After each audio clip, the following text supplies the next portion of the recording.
फिर एक दिन शूर्पणखा नाम की राक्षसी वहां से गुजर रही थी। तभी उसने राम और लक्ष्मण को देखा और सोचने लगी, ये दोनों तो अत्यधिक सुंदर हैं और बहुत बलशाली भी ज्ञात होते हैं। मैं इनमें से ही किसी एक से विवाह करूंगी।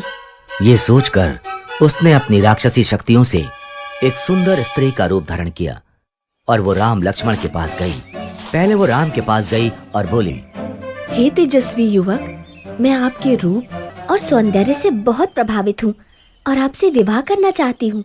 किंतु मेरा विवाह तो हो चुका है और मेरी पत्नी भी मेरे साथ है। तुम विवाह का प्रस्ताव मेरे अनुज लक्ष्मण के पास ले जा सकती हो। वो इस वन में अकेला है। राम के विवाह से इनकार करने पर शूर्पणखा को बुरा तो बहुत लगा, लेकिन फिर उसने लक्ष्मण को देखा और सोचने लगी, इस युवक ने विवाह से इनकार कर दिया तो क्या हुआ? इसका भाई लक्ष्मण भी इसी की तरह दिखता है। मैं लक्ष्मण से ही विवाह करूंगी।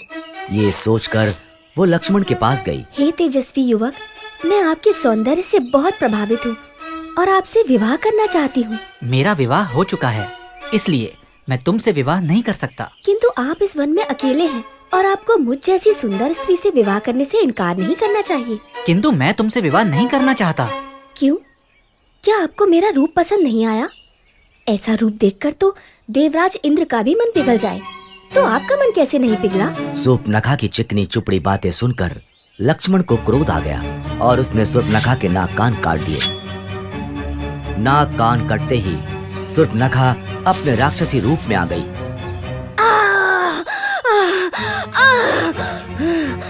राम लक्ष्मण ने उसका ये राक्षसी रूप देखा तो वो हैरान रह गए। भैया, ये तो एक राक्षसी है। मैं अभी इसका वध कर देता हूँ। नहीं लक्ष्मण, इसे जाने दो। शूर्पणखा रोती हुई वहां से चली गई और सीधे अपने भाई लंका के राजा रावण के पास पहुंची। उस समय रावण अपने मंत्रीगण के साथ राज दरबार में बैठा था। भैया रावण, देखिए आपकी बहन शूर्पणखा के साथ क्या हुआ। शूर्पणखा, तुम्हारा यह हाल किसने किया? तुम मुझे उसका नाम बताओ, मैं अभी उसका वध कर देता हूँ। भैया, वन में दो भाई राम और लक्ष्मण रहते हैं। उन्हीं में से एक ने मेरे कान और नाक काटे हैं। तुम यहीं रुको, मैं अभी उसका सिर धड़ से अलग करके लाता हूँ। नहीं भैया, उन्होंने एक स्त्री का अपमान किया है, इसीलिए इसका प्रतिशोध भी आपको ऐसे ही लेना होगा। क्या मतलब? मतलब ये कि उन दोनों भाइयों के साथ एक अत्यंत सुंदर स्त्री भी है। आप उसका हरण कर लीजिए। सीता का हरण होने से राम वैसे ही मर जाएगा। रावण ने शूर्पणखा की बात मान ली। वो एक मायावी राक्षस मारीच के पास गया और बोला, मारीच, मुझे तुम्हारी आवश्यकता है। आज्ञा कीजिए लंकेश। मैं राम की पत्नी सीता का हरण करना चाहता हूँ, इसमें मुझे तुम्हारी सहायता चाहिए। किंतु मैंने सुना है राम बहुत वीर है। अगर उन्हें ज्ञात हुआ कि मैंने उनकी पत्नी को हरने में आपकी सहायता की है तो वो मेरा वध कर देंगे। और अगर तुमने मेरी सहायता करने से मना किया तो मैं अभी यहीं तुम्हारा वध कर दूंगा। मारीच समझ गया कि उसके पास अब कोई मार्ग शेष नहीं बचा है और उसे रावण की सहायता करनी ही पड़ेगी। वो दोनों वन पहुंचे। वहां रावण की तरकीब के अनुसार मारीच ने एक सोने के हिरण का रूप बनाया और वो राम की कुटिया के आसपास टहलने लगा। जल्द ही सीता की नजर उस पर पड़ी। स्वामी, मुझे वो सोने का हिरण चाहिए। ठीक है, मैं अभी उसे तुम्हारे लिए लेकर आता हूँ।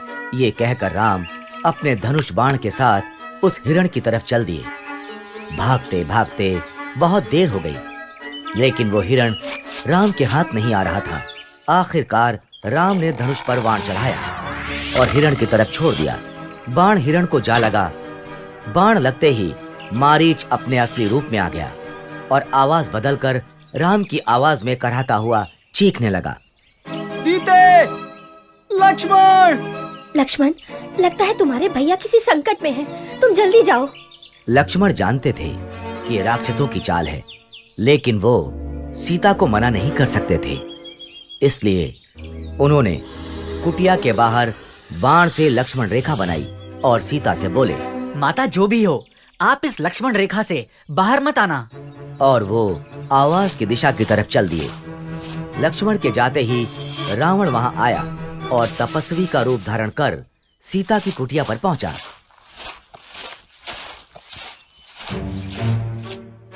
भिक्षामि देहि, भिक्षामि देहि।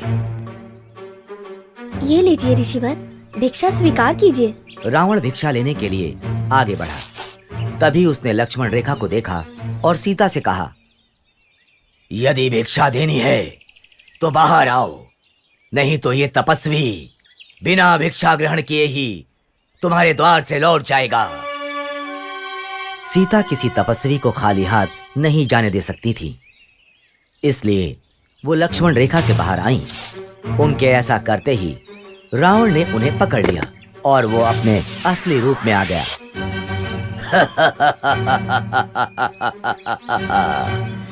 मैं कोई तपस्वी नहीं, मैं लंका का राजा रावण हूं।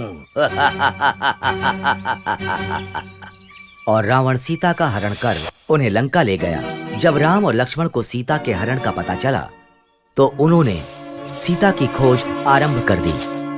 खोज करते करते उनकी मित्रता हनुमान, सुग्रीव, जामवंत और विभीषण जैसे महान और वीर योद्धाओं से हुई। और जब उन्हें यह ज्ञात हुआ कि रावण सीता का हरण कर उन्हें लंका ले गया है तो उन्होंने वानर सेना के साथ लंका पर चढ़ाई कर दी। पहले राम ने कुंभकर्ण को मारा, फिर लक्ष्मण ने मेघनाद का भी वध कर दिया और अंत में रावण और राम का युद्ध आरंभ हुआ। रावण बहुत मायावी था, वो अपनी मायावी शक्तियों से युद्ध कर रहा था।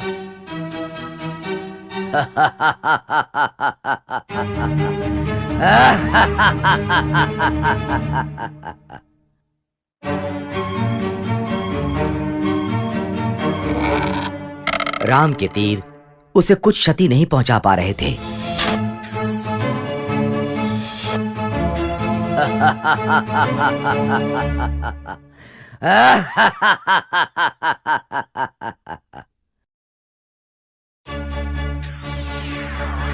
यहां तक कि राम ने रावण का सिर भी धड़ से अलग कर दिया, किंतु ऐसा करते ही अगले ही क्षण उसका एक नया सिर आ जाता था।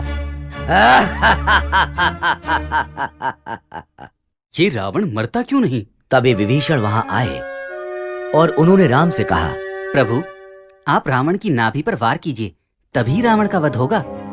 राम समझ गए और उन्होंने धनुष पर बाण चढ़ाकर रावण की तरफ छोड़ दिया। बाण रावण की नाभि पर जा लगा और रावण कराहते हुए धरती पर जा गिरा।